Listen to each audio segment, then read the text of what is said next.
اتنی عظیم ترین شخصیت حضرت ابراہیم بن ادہم رحمۃ اللہ علیہ، اور ظاہر ہے آگے جا کے بات کریں گے، بڑا مشکل ہوتا ہے آج اگر آپ کو لگژریز مل جائیں، آپ کو فیسلٹیز مل جائیں اور اس کے بعد آپ اس کو ترک کر دیں اور یکدم ترک کر دیں، بڑا مشکل ہو جاتا ہے، اس پہ آگے بات کرتے ہیں۔ لیکن سب سے پہلے حضرت خواجہ سلطان ابراہیم بن ادہم رحمۃ اللہ علیہ کا جو خاندانی تعارف ہے بتائیے، پھر ولایت جو آپ کی یعنی سمجھ لیجئے کہ ولایت سے پہلے جو آپ کا ایک دنیاوی مقام اور مرتبہ تھا، جو اسٹیچر تھا، وہ بتائیے کیا تھا، پھر آپ کے بڑے حسین سے القابات ہیں جس کا میں نے ذکر کیا شروع میں، وہ کیا ہیں، اس کی وجوہات کیا ہیں، آغاز کی۔ بہت شکریہ۔ اعوذ باللہ من الشیطان الرجیم، بسم اللہ الرحمن الرحیم۔ ان اولیاءہ الا المتقون۔ اللہ رب العزت نے فرمایا کہ اولیاء نہیں ہیں مگر صرف وہی لوگ جو تقوی والے ہیں۔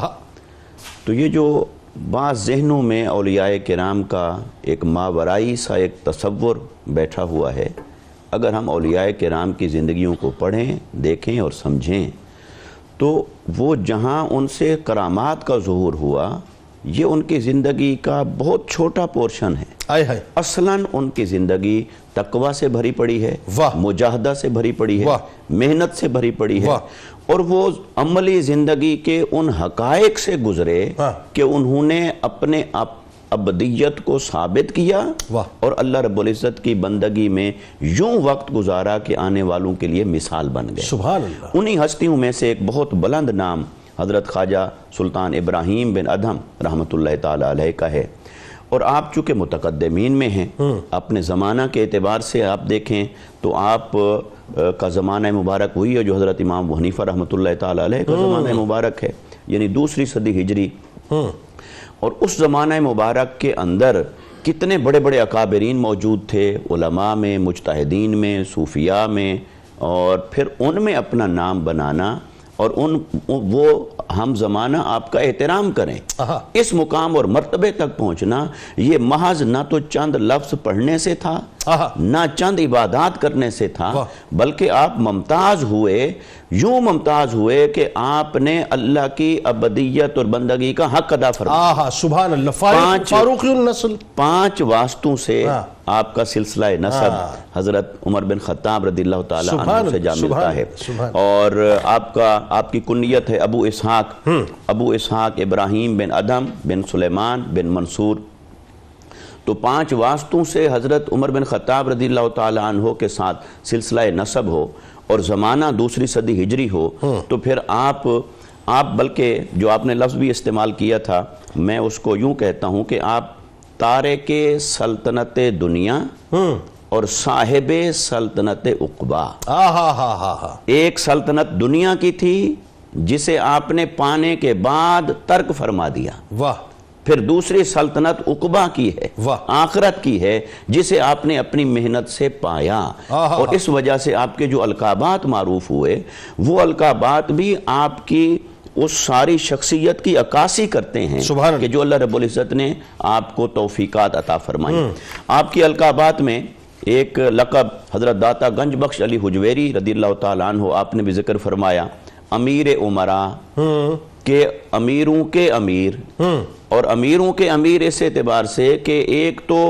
امیر ہوتا ہے دنیا کا، ٹھیک ہے، ایک ہوتا ہے امیر شریعت کا، طریقت کا۔ سبحان اللہ۔ تو آپ دونوں ادھر بھی امیر امراء تھے اور ادھر بھی امیر امراء ہوئے۔ تھوڑا سا حاشیہ لگا کے اس بات کو پہلے ذرا سمجھ لیتے ہیں جی کہ آپ یہ دیکھیے کہ آپ کے تعارف میں آتا ہے کہ آپ کے نانا جان سے آپ کو جو ہے وہ بادشاہت عطا ہوئی،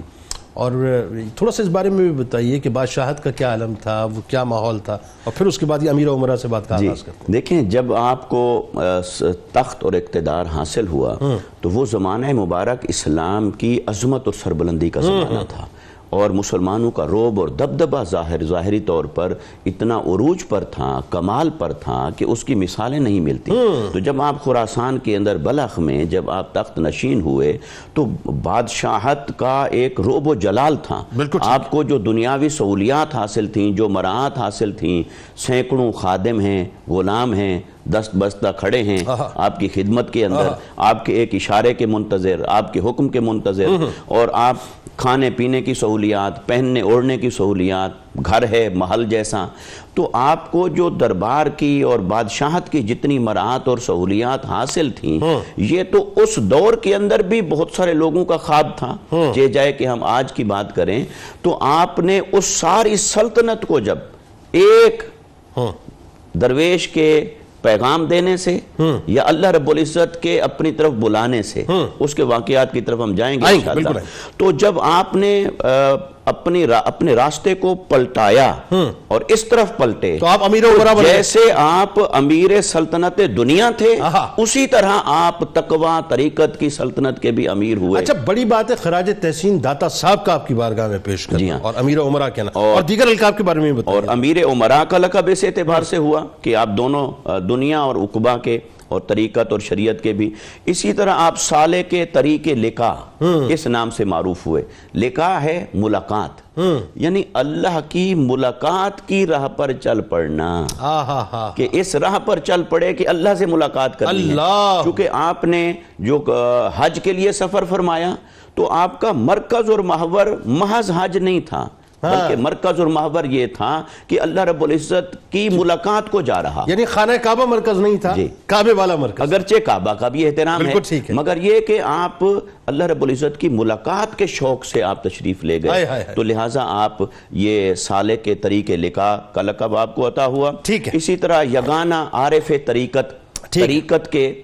آپ بے مثل ہوئے، اور سید اقران یہ بھی ایک بڑا خاص لقب ہے جو آپ کو حاصل ہوا، اور یہ بڑا نایاب لقب ہے کہ اقران کہتے ہیں ہم زمانہ، معاصرین، قرن زمانہ، تو جو ہم اثر ہیں، ہم اثر بہت کم مانتے ہیں، بعد میں آنے والے تو مانتے ہیں